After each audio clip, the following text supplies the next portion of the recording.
Hi guys.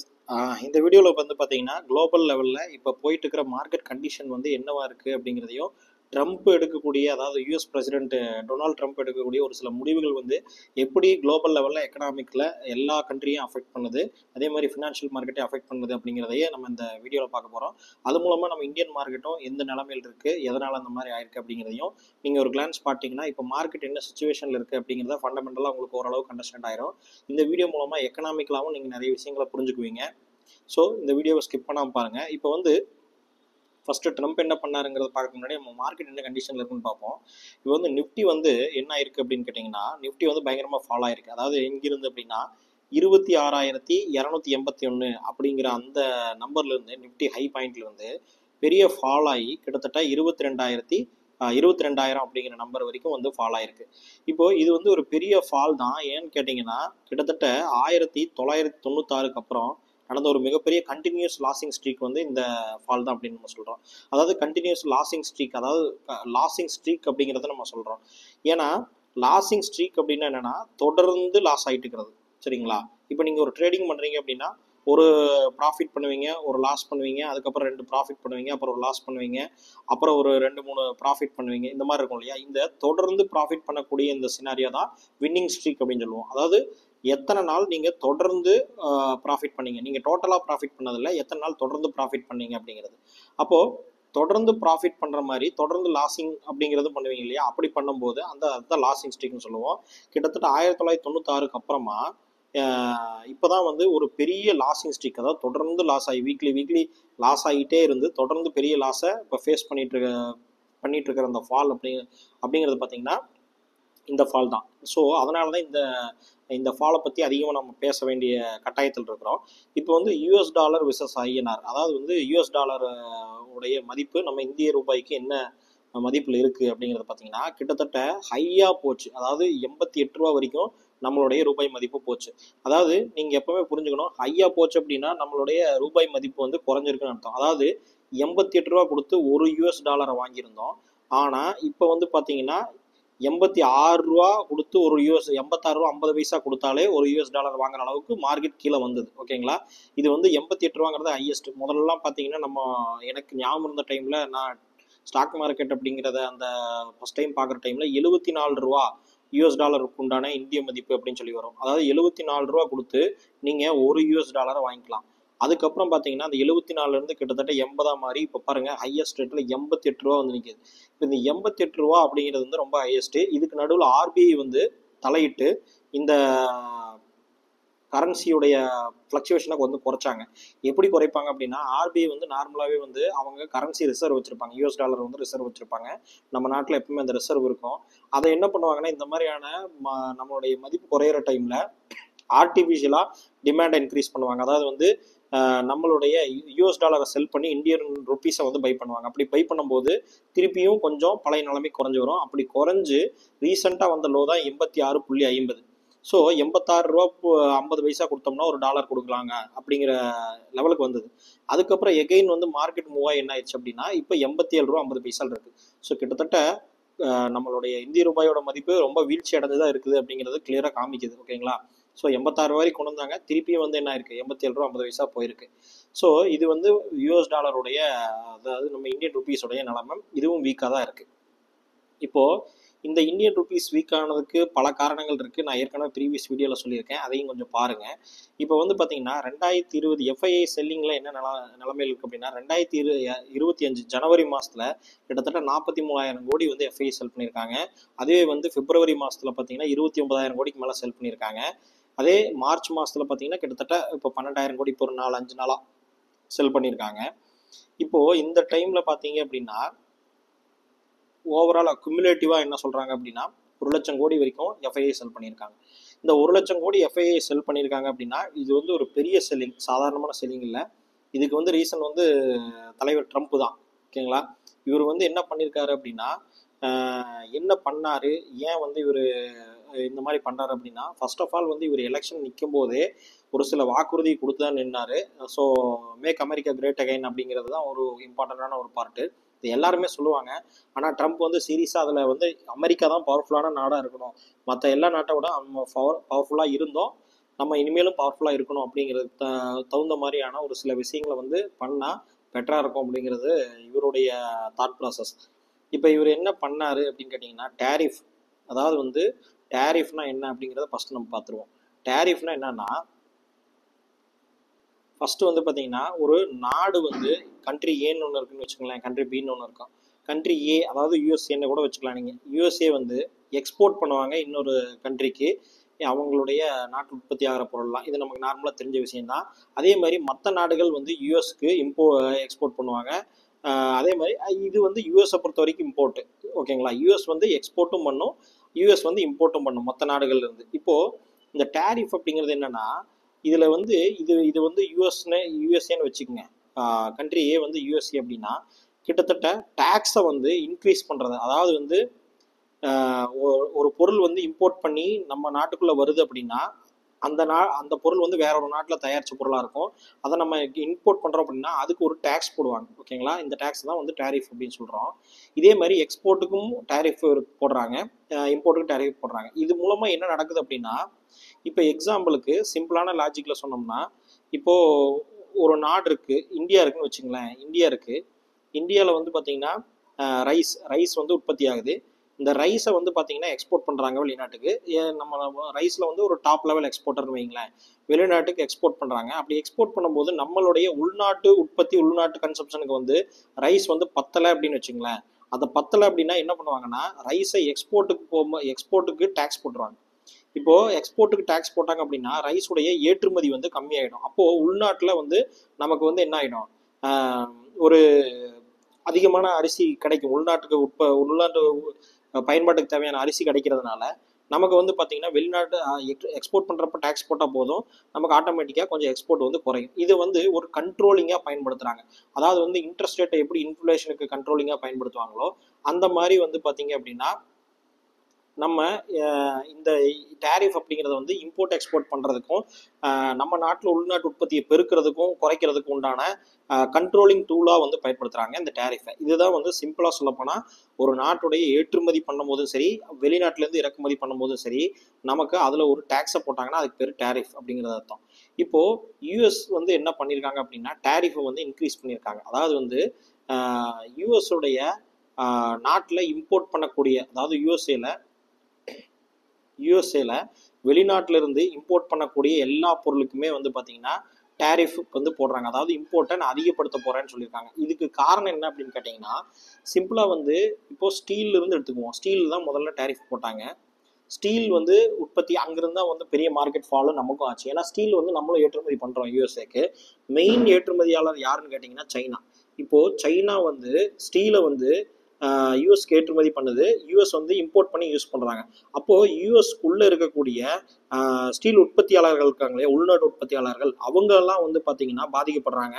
ஏன்னா steel வந்து China வந்து ஒரு லோ காஸ்ட்டில் சீப்பான காஸ்ட்டில் எக்ஸ்போர்ட் பண்ணுறாங்க. அப்போ வந்து நமக்கு யூஎஸில் வந்து அங்கே யூஸ் பண்ணி அவங்க அதுலேருந்து உற்பத்தி பண்ணால் மட்டும்தான் யூஎஸ்ஏக்கும் நல்ல லாபம்.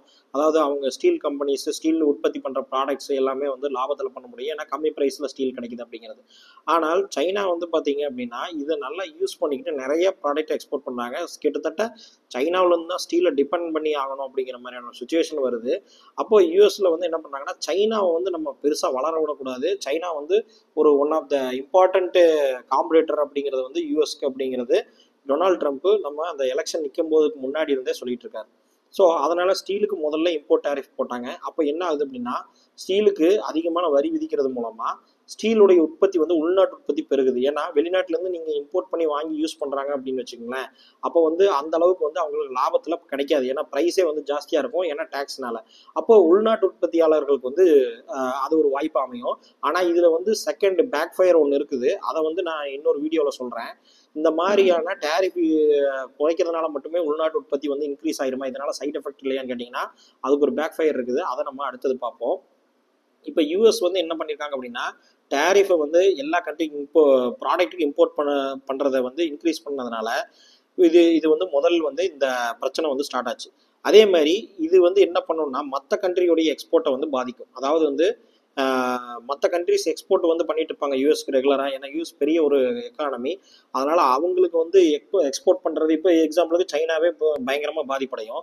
இந்த மற்ற நாடுகள் பாதிப்படைகிறதுனால மற்ற நாடுகளோட இன்ஃப்ளேஷன் வந்து இன்க்ரீஸ் ஆகும், ட்ரேடு டெபிசிட் வந்து ஜாஸ்தி ஆகும். ஏன்னா அவங்க எக்ஸ்போர்ட் பண்ணலன்னா ஃபாரின் கரன்சி வந்து அவங்க கிட்ட கம்மியாக தான் இருக்கும். அதனால வந்து அந்த ஒரு ட்ரேடு டெபிசிட்டும் இன்க்ரீஸ் ஆகும். அதே மாதிரி யூஎஸ்குள்ளேயே நான் ஒரு சொன்னேன் இல்லையா பேக் ஃபயர் அப்படிங்கிறது, அது வந்து என்ன அப்படின்னா யூஎஸ்லேயே வந்து இன்ஃப்ளேஷன் வந்து இன்க்ரீஸ் ஆகிறதுக்கு வாய்ப்பு இருக்குது. எப்படி இன்ஃப்ளேஷன் இன்க்ரீஸ் ஆகும் அப்படிங்கிறத பற்றி டீட்டெயில்டாக நான் இன்னொரு வீடியோவில் போடுறேன். அதாவது இம்போர்ட் பண்ணுற பொருளை நீங்கள் வந்து விலையை இன்க்ரீஸ் பண்ணுறது மூலமாக உள்நாட்டு உற்பத்தி பெருகுன்னு தானே சொல்கிறீங்க. ஆனால் உள்நாட்டு உற்பத்தி பெருகுச்சு அப்படின்னா நமக்கு வந்து எப்படி இன்ஃப்ளேஷன் இன்க்ரீஸ் ஆகும் அப்படின்னா அதுக்கான பாசிபிலிட்டிஸ் இருக்குது. அது வந்து டீட்டெயில்டாக இன்னொரு வீடியோவில் சொல்கிறேன். இப்போ இன்ஃப்ளேஷன் இன்க்ரீஸ் ஆனாலே எகைன் வந்து இன்ட்ரெஸ்ட் ரேட்டை வந்து இன்க்ரீஸ் பண்ணுறதுக்கான வாய்ப்புகள் இருக்குது. அதே மாதிரி குளோபல் லெவலில் எல்லா ட்ரேடுமே அஃபெக்ட் ஆகிறதுக்கு வாய்ப்புகள் இருக்குது. இப்போது China, USA, China, India, other country எல்லாத்துக்குமே வந்து டேக்ஸை இன்க்ரீஸ் பண்ணுறாங்கன்னு வச்சுங்களேன். இது என்ன நடக்கும் அப்படின்னா எல்லா கம்பெனியுடைய அதர் எக்ஸ்போர்ட் வந்து க்ரோத் வந்து டவுன் ஆகும். சரிங்களா? எல்லா கண்ட்ரியோடைய க்ரோத் டவுன் ஆகும். யூஎஸ் டேக்ஸை வந்து இன்க்ரீஸ் பண்ணுறதுனால, டேரிஃப் இன்க்ரீஸ் பண்ணுறதுனால எல்லாத்துடைய க்ரோத்தும் வந்து டவுன் ஆகும். அந்த டைமில் என்ன நடக்கும் அப்படின்னா இந்தியன் மார்க்கெட்டில் வந்து எக்ஸ்போர்ட்டு டவுன் ஆகுமா? இப்போ நம்ம இந்தியன் மார்க்கெட்டோடைய எக்ஸ்போர்ட்டுமே டவுன் ஆகும். அதே சமயத்தில் பார்த்தீங்கன்னா ப்ளஸ் இதோட ஆடடாக என்ன ஆகும் அப்படின்னா யூஎஸ் மார்க்கெட்டில் இன்ஃப்ளேஷன் அதிகமாச்சு அப்படின்னா அந்த ஒரு சினாரியாவும் உருவாகுது இல்லையா? அப்போது என்ன ஆகுனா possibility of highest interest rate யூஎஸில் திருப்பி இன்ட்ரெஸ்ட் ரேட்டு இன்க்ரீஸ் பண்ணுறதுக்கு உண்டான வாய்ப்புகள் இருக்குது. இப்போ இந்த 3 பார்ட்டுமே சேர்ந்து தான் என்ன ஆகுதுன்னா மார்க்கெட்டை ஒரு அன்சர்டனாக கொண்டு போகுது. ஏன்னா அடுத்து வந்து யூஎஸில் இன்ஃப்ளேஷன் இன்க்ரீஸ் ஆகுது, ரேட் இன்ட்ரெஸ்ட் இன்க்ரீஸ் ஆகுது அப்படின்னா இன்வெஸ்டர் என்ன பண்ணுவாங்கன்னா அங்கே போகிறதுக்கு தான் ட்ரை பண்ணுவாங்க. ஏன்னா அங்கே வந்து பாண்டு மார்க்கெட்லேயே உங்களுக்கு வந்து ரிட்டர்ன் ஜாஸ்தியாக கிடைக்கும். ஸோ சேஃப் ஹேவன் அசட்டை தேடி போவாங்க. அதாவது வந்து எங்கே நம்ம பணம் சேஃப்டியாக இருக்கும் அப்படிங்கிறத பார்த்து அந்த அசட்டை தேடி போவாங்கன்னா என்ன ஆகும் அப்படின்னா அந்த சேஃப் ஹேவன் அசட் அப்படின்னு சொல்லுவோம். அதாவது கோல்டு, யூஎஸ் பாண்டு இதெல்லாம் வந்து தேடி போவாங்க. இப்போது இந்த கோல்டு, யூஎஸ் பாண்டு இதெல்லாம் தேடி போகிறாங்க இல்லையா? அப்படி பணம் வெளியே போகும்போது என்ன ஆகும் தெரியுமா? மணி இன் அதர் கண்ட்ரிஸ், அதாவது வந்து நம்ம இந்தியா மாதிரியான கண்ட்ரீஸில் இருக்கிற பணம் எல்லாமே கோ டு யூஎஸ்ஏ, அதாவது யூஎஸ்ஐ நோக்கி ஓட ஆரம்பிக்கும். அப்படி ஓட ஆரம்பிக்கும் போது இந்த 2 விஷயமும் சேர்ந்ததுனால் அதாவது வந்து பணம் நம்ம நாட்டில இருந்து வெளியும் போக ஆரம்பிக்குது. எல்லா நாட்டில இருந்தும் கோல்டு, யூஎஸ் பாண்டு இதெல்லாமே வந்து வாங்குறதுக்கு உண்டான வாய்ப்புகள் ஜாஸ்தி ஆகுதுன்னா திருப்பி என்ன ஆகும் அப்படின்னா யூஎஸ் டாலருடைய டிமாண்ட் வந்து இன்க்ரீஸ் ஆகும். ஏன்னா இப்போ நீங்கள் வந்து நம்ம நாட்டில் இருக்கிற ஷேர்ஸை செல் பண்ணிட்டு எஃப்ஐ வெளியே போனாங்கன்னா நம்ம நாட்டு பணமாக மாற்றி தான் நம்மக்கிட்ட இன்வெஸ்ட் பண்ணியிருப்பாங்க. அப்போ நம்ம நாட்டு பணத்துலேருந்து திருப்பி யூஎஸ் டாலரை மாற்றி தான் வந்து அந்த யூஎஸ்க்கு போக முடியும். அப்போ எல்லா நாடும் இது மாதிரி பண்ணும்போது யூஎஸ் டாலருக்கு உண்டான டிமாண்ட் வந்து ஜாஸ்தி ஆகும். ஏன்னா எல்லாருமே யூஎஸ்க்கு பணத்தை கொண்டு போக ட்ரை பண்ணுவாங்க. அப்போ வந்து யூஎஸ் மார்க்கெட்டில் இன்வெஸ்ட் பண்ணுறதுக்கும் கோல்டில் இன்வெஸ்ட் பண்ணுறதுக்கும் ட்ரை பண்ணாங்க அப்படின்னா ஆட்டோமேட்டிக்காக யூஎஸ் டாலருடைய டிமாண்ட் என்ன ஆகிடும்? இன்க்ரீஸ் ஆயிரும். அதனால தான் யூஎஸ் டாலருடைய டிமாண்ட் வந்து பயங்கரமாக ஹைப் ஆகிட்டு இருக்குது அப்படிங்கிறது உங்களுக்கே இப்போ புரிஞ்சிருக்கும்னு நான் நினைக்கிறேன். இப்போது இதனால அடுத்த லெவல் ரியாக்ஷன் என்ன நடக்கும் அப்படின்னா இப்போது லோ எக்கனாமிக் க்ரோத், இப்போ இந்தியாவில் வந்து இந்த மாதிரி நடந்ததுன்னு வச்சுக்கோங்களேன், ட்ரேட் டெபிசிட் நடந்தது அப்படின்னா எக்ஸ்போர்ட் வந்து டவுன் ஆகும். எக்ஸ்போர்ட் டவுன் ஆகிறது அப்படிங்கிறது ஒன் ஆஃப் த எக்கனாமிக் க்ரோத்தை அடிபட வைக்கும். இது மட்டுமே காரணம் கிடையாது. லோ எக்கனாமிக் க்ரோத்துங்கிறது அதாவது நம்மளுடைய கார்பரேட் ஏர்னிங்ஸ் அப்படிங்கிறதே கொஞ்சம் வீக்காக தான் இருக்குது. அதை வந்து நான் இன்னொரு வீடியோவில் டீட்டெயில்டாக அதை மட்டுமே போடுறேன். ப்ளஸ் அதாவது இந்த low economic growth plus FIA have more fear about rupee depreciation. அதாவது வந்து நாளைக்கு இந்த யூஎஸ் டாலர் டிமாண்ட் வந்து இன்க்ரீஸ் ஆகும்போது யூஎஸ் டாலர் இன்க்ரீஸ் ஆகிட்டே இருக்குது அப்படிங்கிறது எல்லாத்துக்குமே தெரிஞ்ச விஷயம், கண்ணில் பார்க்குற விஷயம். அப்போது நாளைக்கு வந்து இந்தியன் மார்க்கெட்டில் நம்ம இன்வெஸ்ட் பண்ணிட்டு இருந்தோம்னா அது வந்து இந்தியன் மார்க்கெட் இன்வெஸ்ட் ஹையாகி நமக்கு ரிட்டர்ன் கொடுத்தால் கூட நம்மளால என்ன பண்ண முடியாது அப்படின்னா திருப்பி யூஎஸ்க்கு போகும்போது நம்ம இந்தியன் ருப்பி டிப்ரிஷியேட் ஆகிருந்ததுனால் யூஎஸ் டாலருடைய விலை இன்க்ரீஸ் ஆயிருந்ததுன்னா நம்ம இந்தியன் ருப்பீஸ்லேருந்து யூஎஸ் டாலராக கன்வெர்ட் பண்ணும்போது திருப்பி அவங்களுக்கு லாஸ் வரும். அதனால பெட்டர் வந்து யூஎஸ் டாலருடைய ப்ரைஸ் வந்து இன்னும் இன்க்ரீஸ் ஆகிறதுக்கு முன்னாடி ருப்பி இன்னும் டிப்ரிஷியேட் ஆகிறதுக்கு முன்னாடியே வெளியே போயிடலாங்கிற அந்த ஃபியர் வந்து வந்துடும். ஸோ இந்த 2 காரணிகளுமே சேர்ந்து என்ன ஆகுதுன்னா எஃப்ஐஏ அதிக அளவில் செல் பண்ணுறதுக்கு உண்டான வாய்ப்புகளை கொடுக்குது.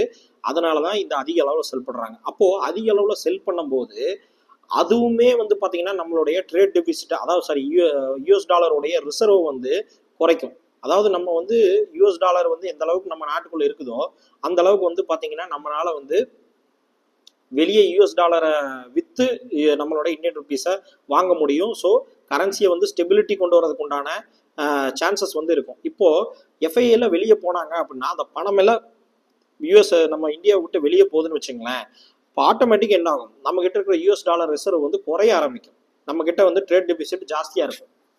அப்போ ஆட்டோமேட்டிக்காகவே என்ன ஆகிடும், நம்மக்கிட்ட வந்து நம்மளுடைய கரன்சி இன்னுமே வீக்கர் பொசிஷனுக்கு போக ஆரம்பிக்குது. இந்த வீக்கர் பொசிஷன் போக ஆரம்பிக்கும் போது திருப்பியும் மார்க்கெட்டில் வந்து அந்த ஃபியர் வந்து வர ஆரம்பிக்கும். இது ஒரு லூப்பாக ரன் ஆகும். ஸோ இதனால தான் இந்த எஃப்ஐஐ வந்து செல் பண்ணிட்டு இருக்காங்க அப்படிங்கிறது உங்களுக்கு தெரியும். இப்போ ஏன் ட்ரம்ப்புடைய டிசிஷன் வந்து எந்த அளவுக்கு அஃபெக்ட் பண்ணுது, இது வந்து நம்ம நாட்டில் மட்டும் இல்லை, யூரோப், சைனா எல்லா நாட்டிலையுமே அஃபெக்ட் ஆயிருக்கு. ஸோ எல்லா நாட்டுக்குமே அவர் இம்போர்ட் வந்து டேரிஃப் விதிக்க போறாரு அப்படிங்கிறது தெரியுது. இந்த டேரிஃபை பார்த்தோன்னா இன்னும் வந்து ரெசிப்ரோக்கல் டேரிஃப்னு சொல்லுவாங்க. அதாவது ரெசிப்ரோக்கல் டேரிஃப் அப்படின்னு ஒன்று இருக்கு. அது என்ன அப்படின்னா, அதை பற்றி இன்னொரு வீடியோ நான் போடுறேன். டேரிஃப் பற்றி போடணும்னா இன்னொரு வீடியோ போடுறேன். அதாவது வந்து ஈக்குவலாக டேரிஃப் விதிக்கிறது. அதாவது அந்த நாடு எந்த அளவுக்கு நம்ம பொருட்கள் மேலே ஏற்றுமதி வரி விதிக்குதோ, இறக்குமதி வரி விதிக்குதோ, அதே அளவுக்கு நம்மளும் வந்து அந்த நாட்டுடைய பொருட்கள் மேலே வரி விதிக்கணும் அப்படிங்கிறத ரெசிப்ரோக்கல் டேரிஃப் அப்படின்னு சொல்லுவோம். இதை வந்து நம்ம இந்தியாவுக்கு பண்ணுறதா அப்படிங்கிறத சொல்லியிருக்காரு. அதாவது ஈக்குவல் டு ஈக்குவல் அப்படிங்கிற மாதிரி, ஜாஸ்தியாக இல்லாமல் ஈக்குவல் டு ஈக்குவலுங்கிற மாதிரி சொல்லியிருக்காரு. ஸோ இதை பற்றி நம்ம அடுத்த வீடியோவில் பார்ப்போம். ஸோ இதனால தான் வந்து ட்ரம்ப்புடைய டிசிஷன் வந்து அஃபெக்ட் ஆகுது. ரெண்டாவது வந்து பார்த்தீங்க அப்படின்னா, இந்த மாதிரியான மார்க்கெட் வந்து ஃபால் ஆகிற டைமில் நமக்கு வந்து என்ன நடக்கும் அப்படின்னா, போர்ட்ஃபோலியோ ஹெட்ஜிங் மூலமாக நம்மளுடைய போர்ட்ஃபோலியோவை ப்ரொடெக்ட் பண்ணுறது எப்படி அப்படிங்கிறத நம்ம கற்றுக்கணும். அப்போ தான் வந்து நம்ம ஃபால் ஆகும்போதும் நம்ம செல் பண்ணாமையே ப்ராஃபிட் எடுக்க முடியும். அதாவது போர்ட்ஃபோலியோ ஹெட்ஜிங் மூலமாக. இப்போது அப்படி பண்ணணும் அப்படின்னா, நம்மளோட இந்த வீடியோ ஒன்று நான் நம்மளுடைய சேனல்லையே கொடுத்துருக்கேன். இந்த வீடியோடைய லிங்க்கும் டிஸ்கிரிப்ஷனில் கொடுத்துருக்கேன். அதே மாதிரி நம்மளுடைய www.investorstamil.comல போர்ட்ஃபோலியோ ஹெட்ஜிங் பற்றின கம்ப்ளீட் ப்ராக்டிக்கலாக உங்களுக்கு வந்து கோர்ஸே கொடுத்துருக்கேன். அதை வந்து நீங்கள் பார்த்தீங்க அப்படின்னா, இந்த மாதிரியான டவுன் டைமில் எப்படி வந்து நம்மளுடைய போர்ட்ஃபோலியோவை காப்பாற்றுறது அப்படிங்கிறத, அந்த போர்ட்ஃபோலியோ ஹெட்ஜிங் அந்த மெத்தடை எப்படி யூஸ் பண்ணணும் அப்படிங்கிறத சிம்பிளாக நான் சொல்லி கொடுத்துருக்கேன். இந்த investorstamil.comல போனீங்கன்னா நிறைய கோர்சஸ் நம்ம ப்ரீமியமாக கொடுத்துருக்கோம். அதை வந்து நீங்கள் செக் பண்ணி பாருங்கள். இந்த லிங்க் வந்து டிஸ்கிரிப்ஷன்லேயே இருக்குது. அதே மாதிரி இந்த வீடியோவை நீங்கள் பார்த்தீங்க அப்படின்னா உங்களுக்கு வந்து இன்னும் அந்த போர்ட்ஃபோலியோ ஹெட்ஜிங் கோர்ஸை பற்றின டீட்டெயில் உங்களுக்கு கிடைக்கும். ஸோ நெக்ஸ்ட் வீடியோவில் நம்ம பார்ப்போம்.